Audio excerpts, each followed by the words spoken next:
Santo. Amém. Amém. Boa noite. Boa noite. A paz de Jesus e o amor de Maria. Hoje nós não temos grupo de oração ao vivo, porque a nossa diocese está vivendo um cerco de Jericó. E a renovação nos pede que quando acontece um evento diocesano, todos os grupos parem para que nós possamos viver na unidade, né? Então nós não temos grupo hoje, mas nós estamos gravando esse vídeo para você que nos acompanha pela internet, porque temos pessoas de muitas dioceses, de muitas cidades. Então nós vamos fazer uma gravação especial para vocês. E já vamos começar, né, pedindo ao Espírito Santo, pedindo que Ele abençoe a nossa vida, a vida de cada um de nós, pedindo que o Espírito Santo nos conduza a nossa ação pastoral, conduza a nossa ação no nosso trabalho, né? Na nossa família, que Ele conduza toda a nossa vida, toda a nossa experiência humana, toda a nossa experiência espiritual, que Deus possa estar derramando nesse momento aí em você, seu Espírito Santo. E que você possa rezar conosco neste momento, clamando o Espírito Santo sobre as suas necessidades, sobre as tuas dificuldades. Você sabe onde o Espírito Santo precisa agir para fazer de você uma pessoa melhor, para que você possa cultivar as virtudes cristãs. Peça ao Espírito Santo que vá lavando o seu coração, que vá transformando tudo aquilo que ainda é pequenez, que ainda é miséria em você. Vá se abrindo a ação do Espírito Santo e permita que Ele possa ir curando as suas feridas, Ele restaurando tudo aquilo que foi destruído pela ação do pecado, as marcas que ficaram em você, que você possa permitir a ação do Espírito Santo neste momento e se deixar conduzir por Ele. O Espírito Santo que nos leva ao Pai, o Espírito Santo que nos revela a vontade do Pai, que Ele possa ser o nosso consolador, o nosso advogado, o nosso condutor e nos ensinar os caminhos que devemos seguir e como ser pessoas melhores e mais fiéis e tementes a Deus.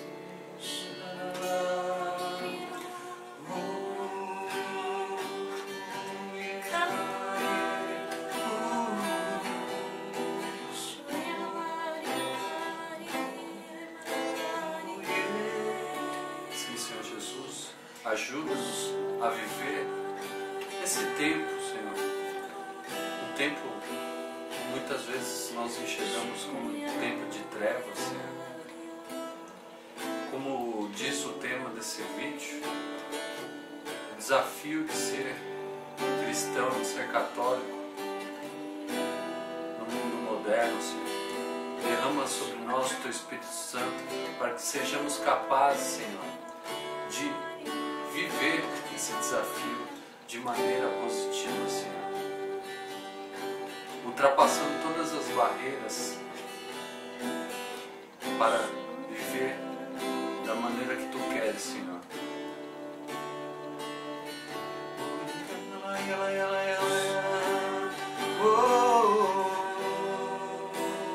Solta a sua voz.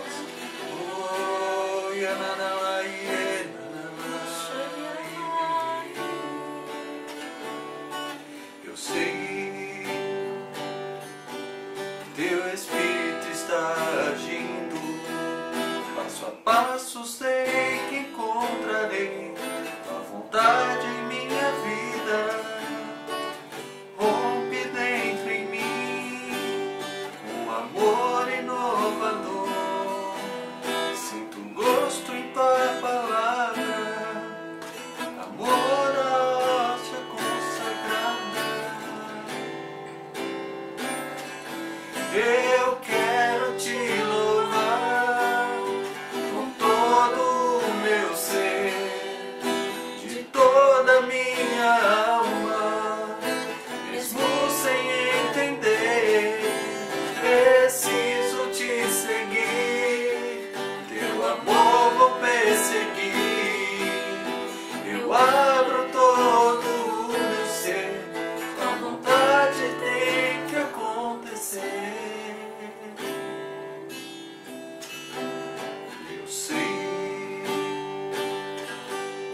não pertenço a este mundo. Tenho fome e sede do Senhor, alimento que vem do lugar que eu sou. Treme o meu ser e teme o meu viver. Eu sei, tu és o meu Senhor, da minha vida és o Salvador.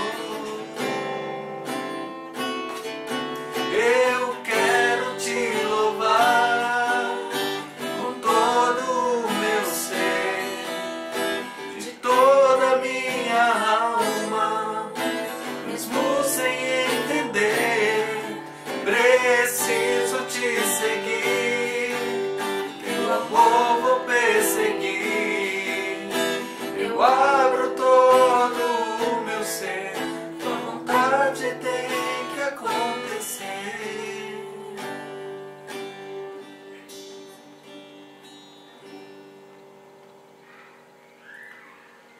Louvado seja nosso Senhor Jesus Cristo. Para sempre seja louvado. Isso aí, Tati. Quando nós pensamos em fazer esse vídeo, a gente conversou sobre alguns temas que estão aparecendo aí na internet e que nós consideramos que são um desafio para viver a nossa vida de cristãos, né? Porque às vezes são temas que nos confundem e fazem com que a gente fique meio perdido, né? Se a gente está realmente vivendo o que Deus quer, como diz a canção, né? Que se a vontade dele está realmente acontecendo na nossa vida, ou se a gente está atendendo à vontade do mundo, se a gente está agradando aos outros e deixando de agradar a Deus, né? Sim, isso é um problema das pessoas. As pessoas, todas elas querem ser aceitas, né? E às vezes a gente faz coisas no nosso trabalho, na nossa família, para ser aceito e que às vezes vão contra a nossa própria fé. Então a gente tem que bater firme no nosso pé, assumir a nossa fé, defender a nossa fé acima de tudo. E aí a gente separou dois temas que nós consideramos que esbarram nessas questões, que é o ecumenismo e a valorização da vida, né? Que estão na internet aí nos últimos 15 dias, foi o que mais a gente viu nas redes sociais, nas mídias sociais, falando dessas duas situações, né? Uma delas é a situação aí do menino, o Charlie Gard, que é filho de um casal inglês que tem uma doença muito rara e que os médicos fizeram de tudo, né? Só que os pais ficaram sabendo de um tratamento experimental lá nos Estados Unidos, queriam que a criança se submetesse a esse tratamento, porém os médicos não concordavam, entraram na justiça da Inglaterra. A justiça concordou com os médicos em desligar os aparelhos, provocando a morte do menino. Eutanásia clara, né? Porém, os pais recorreram, foi para a justiça europeia e lá, novamente, a justiça deu ganho de causa à morte e não à vida. E esses pais estão aí diante dessa situação complicada. E a gente vê nesse caso claramente o homem querendo ser maior do que Deus, né? Nós separamos uma leitura que está em Deuteronômio, capítulo 32, versículo 39. Reconhecei agora, somente eu sou Deus, e não há outro além de mim. Eu extermino e chamo a vida, eu firo e curo, e não há quem arranque da minha mão. O Senhor nos deixa claro que Ele é o Senhor da nossa vida e da nossa morte, né? Ninguém pode decidir nem pela própria vida, nem pela própria morte, muito menos pela morte dos outros, né? E é isso que está acontecendo com essa criança, e é isso que a gente vê acontecendo também quando a gente se depara com a luta a favor do aborto, né? Pessoas querendo se colocar no lugar de Deus e decidir pela vida ou morte de outra pessoa. Nesse caso da eutanásia, é uma coisa muito complicada, porque a gente entende que as motivações, por exemplo, motivações que as pessoas têm para que seja feita a eutanásia. Evitar dores e incômodos grandes ao paciente. Às vezes a pessoa está sofrendo muito. A gente está vivenciando e vendo aquilo lá. Quer que o sofrimento da pessoa tenha fim. Mas o sofrimento faz parte da vida. Dentre as várias coisas que a nossa vida tem, uma delas é o sofrimento. A gente sofre desde do momento que é concebido até o dia que a gente morre, né? Então isso faz parte. Por exemplo, eu tenho um problema de coluna. Eu convivo com a dor diariamente, né? Nem por isso eu vou querer me matar porque eu estou sentindo dor. Eu sei que certas doenças, as pessoas têm dores tremendas, mas isso não é um motivo ainda para tirar a vida de ninguém. Nenhum motivo é bom bastante para tirar a vida de ninguém. E a gente não pode esquecer também que esse sofrimento ele serve como purgação dos pecados, né? Muitas pessoas começam já a vivenciar esse purgatório no final da vida. E esse sofrimento muitas vezes ele serve de purificação para a nossa alma, né? Para apagar as marcas que o pecado deixa em cada um de nós. E muitas vezes esse sofrimento ele é muito válido para a alma. O corpo está sofrendo, mas a alma está se aproveitando desse sofrimento para crescer e se purificar. E é aquele caso da gente, onde a gente, qual o sentido, né? Às vezes a gente se pergunta por quê e não se pergunta para quê. A gente tem que dar sentido a esse sofrimento e não querer cessá-lo de uma vez. Claro, ninguém quer sofrer, ninguém quer dor, ninguém quer nada, mas a gente tem que procurar dar sentido também ao sofrimento. Então,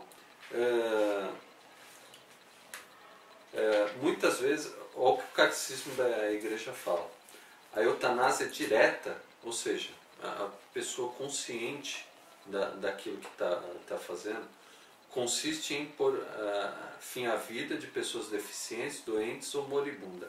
É moralmente inadmissível, seja por uma ação, um medicamento, um equipamento que é desligado, seja por uma omissão, ver que a pessoa está morrendo, pode evitar e não faz, né?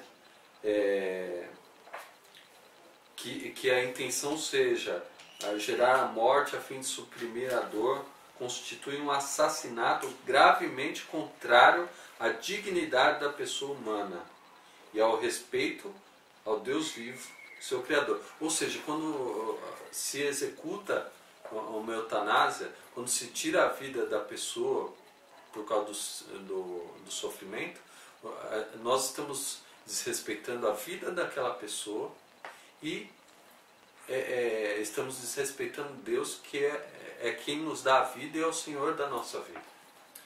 O Salmo diz, né, o Senhor pertence à terra e o que ela encerra. E todos nós somos criaturas dele, é ele quem decide. E nesse caso do bebê, a gente tem um caso ainda mais grave do que quando a pessoa decide pela eutanásia dela, né? A gente tem um pai e uma mãe desesperados, lutando para salvar a vida do filho. Eles levantaram recursos e possibilidades de salvar essa vida, e eles estão sendo impedidos pelo governo, né? Então a gente cai numa questão também da gente pensar no quanto o inimigo tem atacado as famílias, né? E até o extremo do governo querer decidir no lugar dos pais pela vida do filho. Quem é que decide sobre a vida do meu filho, né? Será que o governo, os governos em si, têm esse direito de decidir sobre a vida do meu filho? Sobre como eu educo meu filho, sobre a vida e a morte do meu filho? A gente tem visto em diversos governos hoje em dia aumentar a interferência do Estado na vida familiar. Casa, né? E não é de uma maneira boa, não é para melhorar a vida dessas famílias. Qualquer interferência na família, na verdade, se torna ruim. A gente vê que hoje as famílias estão cada vez mais desestruturadas. E aonde se deveria ter uma interferência do Estado, como por exemplo na Cracolândia, que as pessoas ali estão se matando, ali é uma eutanásia, se a gente for ver. Sim. Porque há uma omissão daquelas pessoas que estão tirando a sua vida. E muitas vezes dos outros também. Exato, e nada é feito. isso é uma eutanásia em si. Ali que deveria ser feito, aí falam que eles têm o direito de fazer aquilo que estão fazendo. Tem direito de tirar a vida. Exatamente. A gente vê outra questão de intervenção do governo, nem era muito nosso tema, mas a questão da ideologia de gênero, a questão de levar a criança para a igreja. Esses dias eu vi na internet que a ONU começou a levantar um questionamento sobre levar a criança à igreja ser uma violação dos direitos da criança. É tão absurdo, né? Porque assim, você vê, quer dizer, se eu colocar o meu filho para dançar num baile funk, não tem problema. Não é uma violação dos direitos. Lindo. E agora, se eu levo meu filho para a igreja, eu posso estar violando o direito dele de decidir sobre a vida dele. Só que o meu filho, no meu caso, é uma criança de 5 anos. Ele não tem nenhuma condição de decidir sobre a vida dele. Quem decide sobre a vida dele sou eu e o pai dele, né? Mas aí a ONU, né, e o governo, como o Adriano falou, é um problema, na verdade, mundial. Isso está se alastrando cada vez mais, que é interferir dentro da nossa casa, né? Dizer o que a gente pode ou não fazer e o que o nosso filho tem direito ou não de escolher, né? Voltando ao caso do Charles Gard, houve uma manifestação do Vaticano antes do Papa, em que muitas pessoas acabaram interpretando erroneamente. Assim, no próprio Catecismo da Igreja Católica fala o seguinte: a interrupção de procedimentos médicos onerosos, perigosos, extraordinários ou desproporcionais aos resultados esperados pode ser legítima. É a rejeição da obstinação terapêutica. Não se quer dessa maneira provocar a morte. Aceita-se não poder impedi-lo. Aqui está dizendo o seguinte, que em casos que se dá como certo a morte da pessoa e se fica tentando procedimentos que não vão adiantar nada, só vão causar mais sofrimento e dor à pessoa, se recomenda só tratar, deixar a pessoa confortável para que ela não sofra.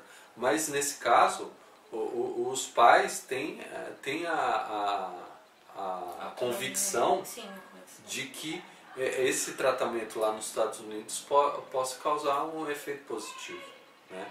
Então, o Vaticano ele se manifestou falando nesse sentido aqui, não indo contra ao que os pais queriam. Não concordando com a sentença de morte que foi dada para o bebê, né?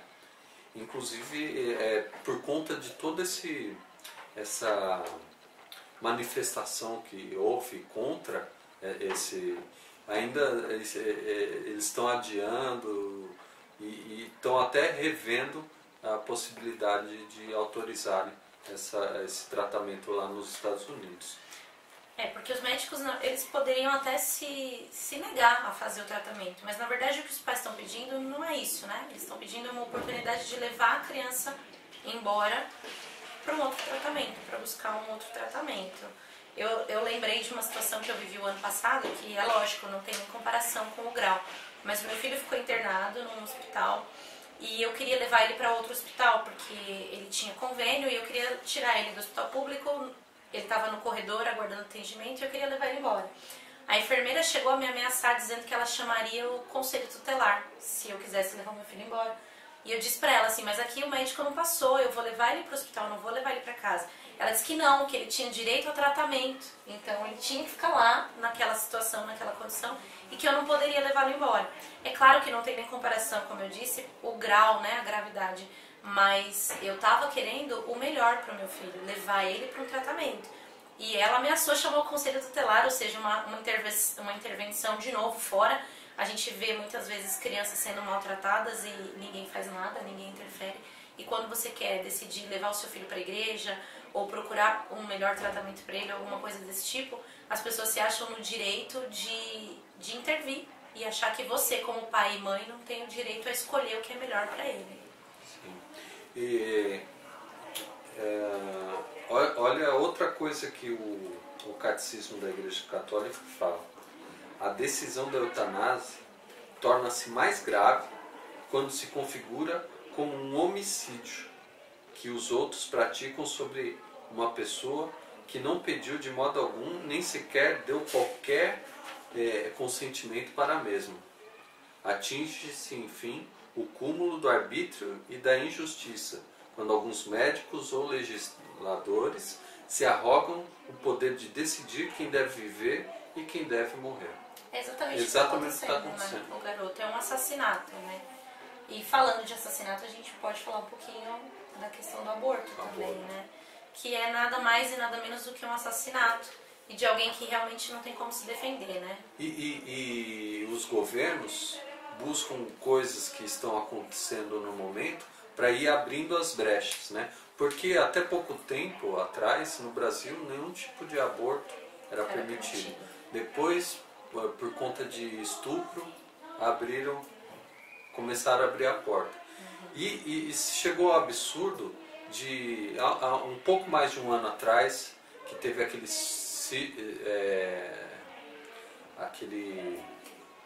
como que é o nome? Surto de microcefalia, né, por conta da Zika, né, do vírus da Zika. Teve um surto de microcefalia, que é uma coisa muito rara, tanto a microcefalia quanto os anencéfalos, né, e queriam aprovar uma lei que permitia o aborto de crianças com microcefalia. Agora me pergunta para qualquer uma daquelas mães que cuidam hoje dessas crianças se elas se arrependem de ter tido isso. Com certeza não, né? O esforço que elas fazem para que o filho tenha um melhor tratamento, para que ele se desenvolva, a alegria quando vê o sorriso no rosto daquela criança, quando ele dá o primeiro passo, que é tão difícil para essas crianças que têm essa doença. E toda a vida é sagrada, toda. A palavra de Deus fala que o sol se levanta para os bons e para os maus. Deus não faz distinção de ninguém e toda a vida é sagrada. E nós, como cristãos, devemos ser sempre a favor da vida. Não interessa a situação. Se foi um estupro, é muito triste e o estuprador ele tem que ser penalizado, ele tem que ser punido. Só que a criança não tem culpa do que aconteceu. Não tem. Aquela vida foi concebida também porque Deus permitiu. E muitas vezes de casos assim, a gente vê nascerem pessoas extraordinárias, grandes pregadores, grandes políticos até, que a gente ainda tem esperança, músicos, enfim, atletas, cientistas, de situações desse tipo, né? Então a gente tem que ser a favor da vida sempre, em qualquer condição. Tem santos que nasceram. Santos de casos assim, né? Eu não me recordo agora, queria ter esse exemplo, mas tem santos que nasceram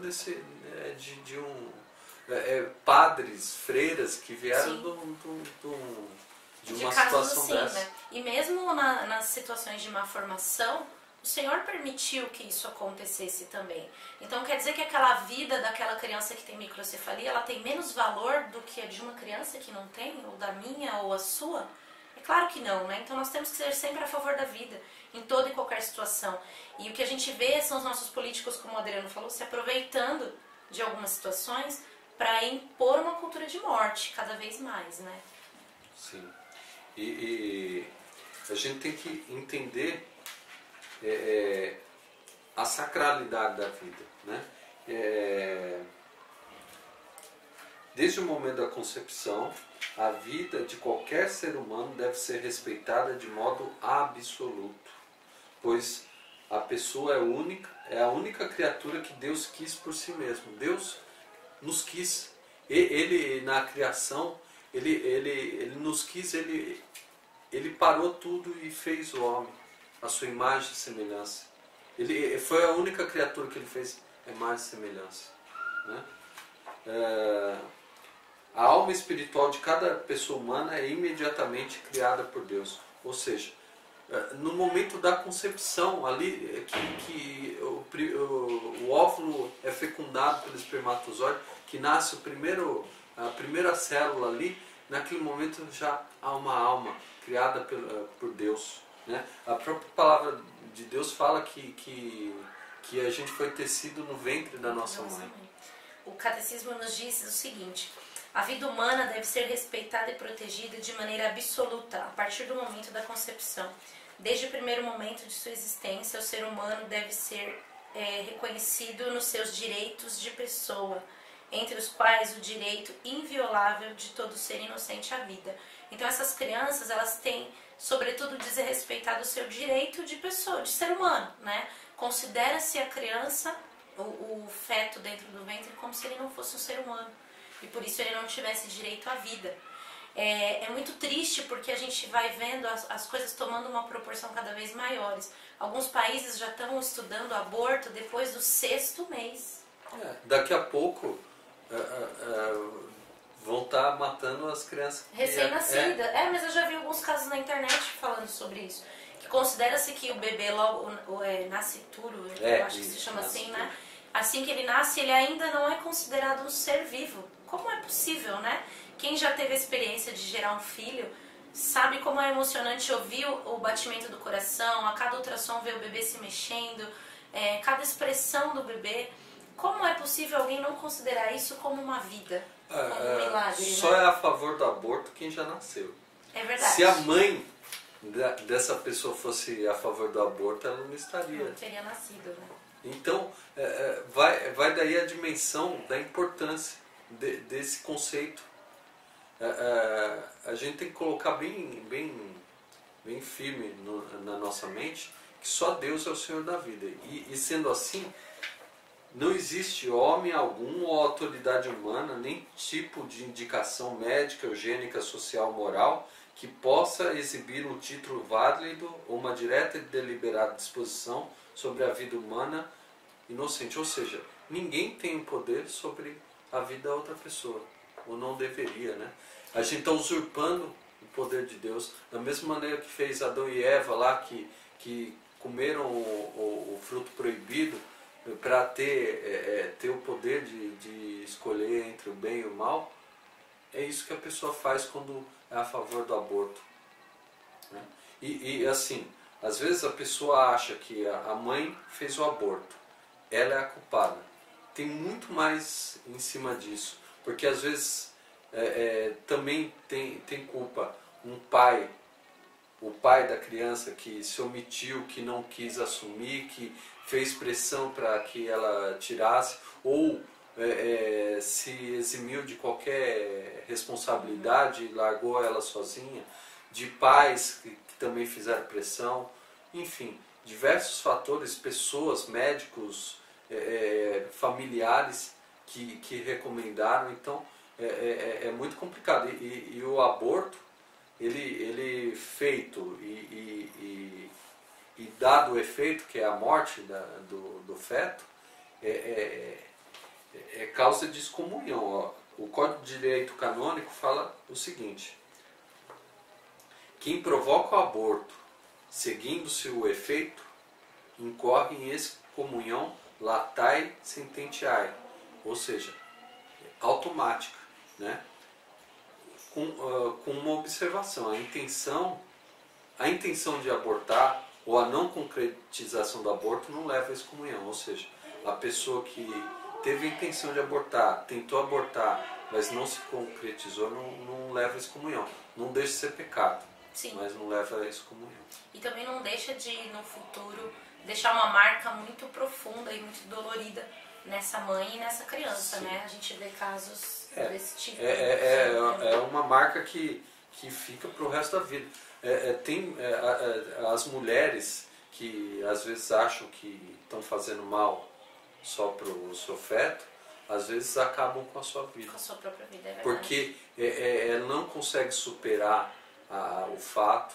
Às vezes em fatos extremos a pessoa até tira a própria vida. Não consegue se perdoar, né? Exato, não consegue conviver com aquela realidade, né? Então, o que a gente queria falar sobre isso é que nós cristãos precisamos ficar muito atentos, né?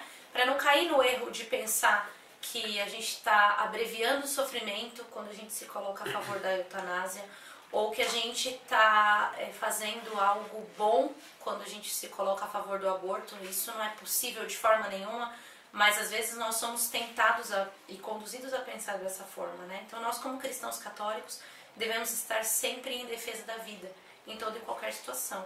O Senhor é o dono das nossas vidas, é Ele que decide quando ela começa e é Ele que decide quando ela termina. nenhum de nós tem direito nem mesmo sobre a nossa vida, muito menos sobre a vida dos outros, né? Exato. Próximo tema? Outro tema que a gente separou foi o ecumenismo, né? Que é uma palavra que está muito na moda, né, Adri? Então, a gente tem que tomar cuidado com tudo modas. que é moda. Exatamente. O que aconteceu há um mês atrás, mais ou menos? Mais ou menos. Um pastor aí, bem conhecido, até por muitos católicos, porque ele tem muitos vídeos, ele é engraçado, ele tem um manejo, assim, uma fala muito divertida, né? E aí muitas pessoas gostam, né? Apreciam ele, assistem. Eu pessoalmente, eu já gostei de vários vídeos dele, mas os últimos acontecimentos fizeram com que eu nem queira mais ver nada. E o que acontece? Ele além de pregador, né, pastor, ele faz palestras em empresas, motivador, né? Motivacional. Faz palestras motivacionais para empresas e tal. E não mais que uma vez, né, ele foi convidado a pregar numa igreja católica. Aí a gente fica pensando assim, qual que é o limite do ecumenismo, né? A própria palavra de Deus, lá de São Paulo, fala que tudo me é permitido, mas nem tudo me convém, né? Até onde vai o limite do ecumenismo? Será que é conveniente trazer um pastor protestante para pregar na igreja católica? O que será que vai acrescentar um pastor que tem uma doutrina diferente, tem vários pontos diferentes em sua doutrina com a religião católica, senão ele era católico, não era? Um pastor protestante? Até onde é conveniente trazer um pastor desse para dentro das nossas paróquias para falar coisas contra a nossa doutrina? Eu acredito que aí, de novo, falando da palavra moda, né, a gente tem que tomar muito cuidado. Porque é um pastor conhecido, está na mídia, então, que legal, vamos trazer porque vai lotar. Eu não sei qual era a situação, né, se era grupo de oração, se era que encontro estava acontecendo. Mas eu fico pensando quantos bons padres pregadores e quantos pregadores leigos existem dentro de cada diocese, né? E mesmo os que vêm de fora da diocese. Vocês conseguem acompanhar no nosso canal, a gente consegue trazer vários grandes pregadores, graças a Deus, e todos eles de forma muito acessível. Então, por que trazer um pastor evangélico para pregar dentro de uma comunidade católica? Que leva o nome de Nossa Senhora ainda, né? E eu tenho certeza que não foi de graça. Sim, não deve ter sido barato bem também. caro, né? Exato. Ele deve ter um cachezinho bom. Eu não me atrevo a falar porque eu não sei. Mas eu acredito que de graça ele não foi, né? A própria palavra de Deus fala que todo trabalhador tem direito ao seu pagamento, né? Então por que não valorizar esses padres, esses pregadores que pregam dentro da doutrina católica, né? A gente tem um trabalho tão grande de defender a nossa fé contra quem está fora da igreja católica, então por que não valorizar quem está dentro e fala bem da nossa fé, que fala bem de toda a nossa história religiosa, fala bem da doutrina católica, então por defende que trazer a doutrina gente de católica, fora? mesmo porque isso, às vezes até dentro da própria igreja a gente vê pessoas, Sim. até padres, falando e fazendo coisas fora contrárias, da né? nossa doutrina. Eu não lembro onde foi que eu ouvi essa frase, mas ela é muito verdadeira. Não lembro se foi algum pregador ou se eu li em algum lugar, que nós católicos nós temos um tesouro e a gente se vende por bijuteria, né? A gente tem dentro da nossa doutrina os maiores tesouros que o Senhor nos deixou e mesmo assim a gente se rende às vezes a ficar gastando nosso tempo ouvindo pregações que são contrárias à nossa doutrina e trazer para dentro da nossa vida religiosa pessoas que são contrárias à nossa doutrina, né? E assim, a doutrina, a nossa doutrina que fala de Nossa Senhora é uma coisa que faz parte de ser católico. Sim. Né? Então qualquer pessoa falando contra Nossa Senhora é como se falasse mal da sua mãe. né? E aí as pessoas ainda darem risada. Sim, acharem engraçado, palma, né? Que fique bem claro, aqui a gente não está querendo falar contra o ecumenismo, o diálogo interreligioso. Não é isso. Mas a gente tem que entender o que ele é, né? Você estava falando para mim mais cedo sobre a diferença, né? Então, que na verdade o ecumenismo ele é baseado na questão do respeito e da gente falar sobre o que nos une, né? Nós temos muitas questões que nos unem com os nossos irmãos de outras religiões, né? Os nossos irmãos evangélicos. A valorização da vida, a defesa da vida, isso que nós acabamos de falar, a defesa da família, dos valores cristãos, tudo isso nos une. Então nós temos sim que ter um diálogo com os nossos irmãos respeitoso e religioso. Mesmo porque a palavra de Deus fala, tem uma ordem explícita de Jesus que fala que todos sejam um, como tu, Pai, estás em mim e eu em ti, e para que também eles estejam em nós, a fim de que o mundo acredite que tu me enviaste, lá em João 17, versículo 21. Então, o próprio Jesus pede que a gente tenha unidade, mas a unidade, o ecumenismo é diferente, é diferente de trazer elementos de outras religiões para nós, né? Existe diferença entre ecumenismo e sincretismo religioso. Exatamente, né? Aquelas missas temáticas que a gente vê elementos de outras religiões dentro da missa, ou mesmo quando a gente vê, eu sei que agora a gente vai arrumar um pouco de briga, mas músicas evangélicas dentro da missa, dentro da Igreja Católica, né? Eu não acho, eu acho que a gente teria briga se não falasse isso. Disso, né? Porque eu sei que você que acompanha o nosso canal preza muito por isso. Tanto que há alguns anos nós, no encontro do Convertei-vos, a gente sempre começa no grupo de oração lá da nossa paróquia, que não é o nosso grupo de oração. E eles tocaram música evangélica nesse grupo. E logo que começaram, o pessoal começou Graças a Deus. a dizer lá no chat que tá vendo? Nossa, que absurdo, o pessoal está tocando música evangélica no grupo de oração. É muito errado mesmo, porque o nosso coordenador do Ministério de Música, ele fala uma coisa que faz muito sentido e que é muito simples da gente entender. Quando você toca uma música evangélica dentro da missa, a pessoa que está lá na missa e que não se aprofunda muito no estudo da sua religião, né, ele começa a ouvir aquela música e aquela música é bonita, aí ele começa a procurar aquela música na rádio, ou ele compra um CD daquele artista e ele começa a ouvir todas as músicas, e de repente no rádio ele está ouvindo aquela música, começa uma pregação de um pastor falando contra a doutrina católica. E aí aquela pessoa que vai na igreja, mas que não tem a sua fé muito fundamentada ainda, que ainda tem muitas dúvidas, ele acaba virando evangélico por causa da música que ele ouviu na missa. E aí ainda vai falar que ele conheceu Jesus lá na igreja. Lá, que nunca apresentaram Jesus para ele na igreja católica.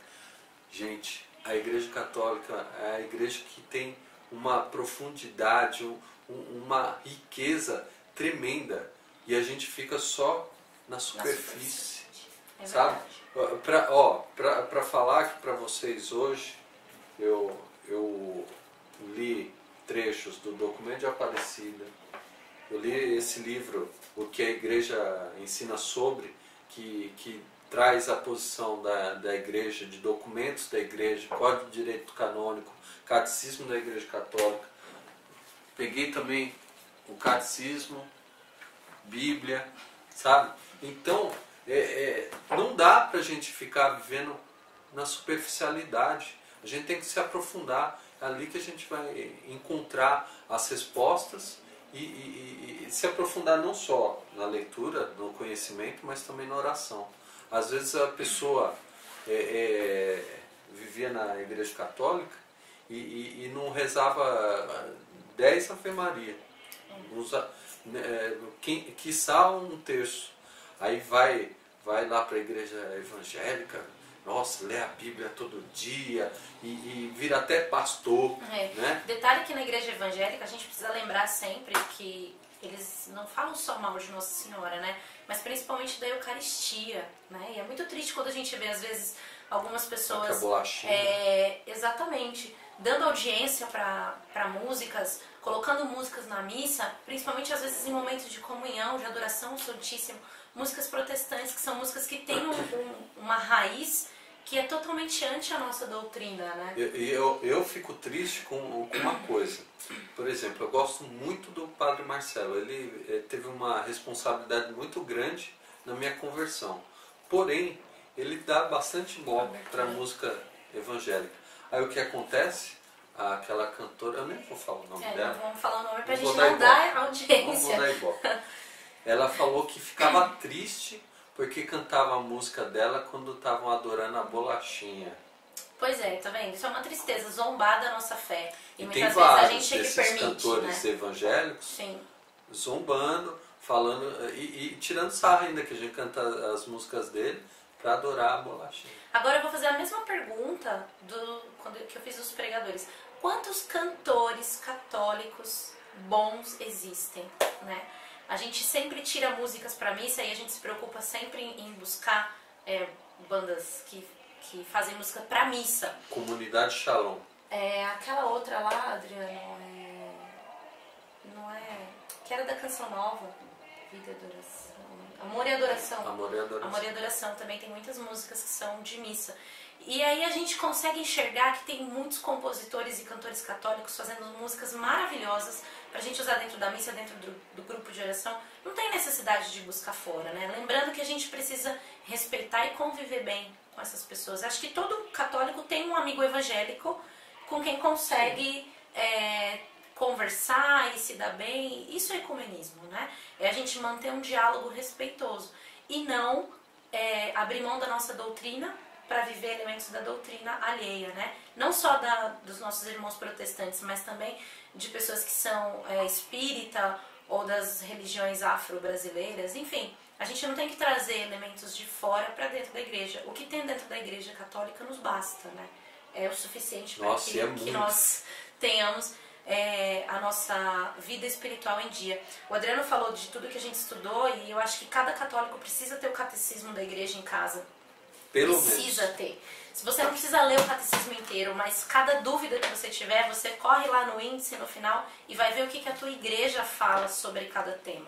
Antes de ceder aos apelos externos, vai ver o que está dentro da igreja, né? Eu dou uma dica, o catecismo, ele tem um livrinho que ajuda a entender o catecismo e a procurar por tópicos, que se chama Compêndio do Catecismo. Então, se você procurar o compêndio, ele vai estar em forma de perguntas e respostas e citando cada um desses parágrafos do catecismo. Então, não tem desculpa para você não ter, e não tem desculpa para, por exemplo, não ler a Bíblia. Tem versões da Bíblia que são em linguagem mais acessível. Por exemplo, a pastoral. A pastoral ela é muito boa para quem nunca teve uma Bíblia, para quem nunca leu a Bíblia. Por quê? Primeiro, ela tem uma linguagem... não estou fazendo propaganda a gente eu estou, mas tá não... falando de coisas que a gente usa, né, exato. instrumentos que a gente usa e vê que são bons. Né? Então, ela tem uma linguagem simples, né, bem acessível de você entender, e tem notas de rodapé que explica todos os versículos. Por exemplo, vai ter uma nota lá que vai falar o que significa de versículo tal a versículo tal. Aí a próxima nota vai continuar daquele versículo até outro. E assim por diante. E de palavras também. Às vezes, e essa daqui, por exemplo, a minha, é da CNBB. Essa ela também tem uma linguagem boa. Ela foi tirada daquela tradução dos 70 sábios, a Septuaginta. E ela, em cada início, ela traz referências de outra parte da Bíblia. Então é muito bom que, além das notas de rodapé, ela tenha a referência. Por exemplo, aqui, ó, eu abri em Jó 34. No início de Jó 34, por exemplo, ele diz que o versículo 3 tem relação com o capítulo 12, versículo 11. O versículo 12 tem relação com com Gênesis 18, 25 e assim por diante. Vai fazendo uma complementação, Exatamente. né? Aí você pode ver isso aqui e olhar lá o que tem em Gênesis 12, 18, 25. E assim o entendimento vai melhorando. Aproveitando que a gente está na sessão de indicações, né? Indicar aquele livrinho da Canção Nova, né? A Bíblia no meu dia a dia. A gente chegou a fazer um curso na nossa comunidade sobre ele, porque ele ensina como ler a Bíblia. Então tá na dúvida de por onde começar, não vai fazer da Bíblia um catálogo de cosméticos, né? Que a gente abre quando quer pedir alguma coisa. Pega esse livrinho, estuda com ele e aprende por onde você vai começar, como interpretar. É muito bom. É muito enriquecedor, né? E eu acho que é isso, né? É isso aí. Vamos fazer uma oração pra gente terminar, isso. né? Então que você possa agora nesse momento fechar os seus olhos mais uma vez e que nós possamos juntos agradecer ao Senhor por este momento, por esse vídeo, porque através dele nós podemos entrar na sua casa e falar com você algumas coisas sobre a nossa doutrina, sobre a nossa fé. Senhor, nós te agradecemos primeiramente por esse instrumento, Senhor, que é a internet. E te louvamos e te bendizemos por este momento que passamos juntos e que podemos, Senhor, nos aprofundar no seu querer, que podemos, Senhor, conhecer um pouco mais sobre a nossa doutrina, sobre aquilo que cremos. E derrama, Senhor, o Teu Espírito Santo sobre cada um de nós, sobre cada pessoa que está em casa, para que nós possamos ser verdadeiramente defensores da nossa fé, que nós possamos viver a nossa fé diante dos desafios dessa vida moderna, Senhor, e que nós possamos agradar a Ti e não aos homens. Que a nossa vida, Senhor, que as nossas posições, que a nossa caminhada, Senhor, seja para agradar a Ti, para alcançar, Senhor, o Teu querer. E assim, Senhor, sermos no mundo como luzes, como o Evangelho nos diz, para que nós possamos, Senhor, assim no mundo ser como sinais Teus, ser as Tuas testemunhas, Senhor.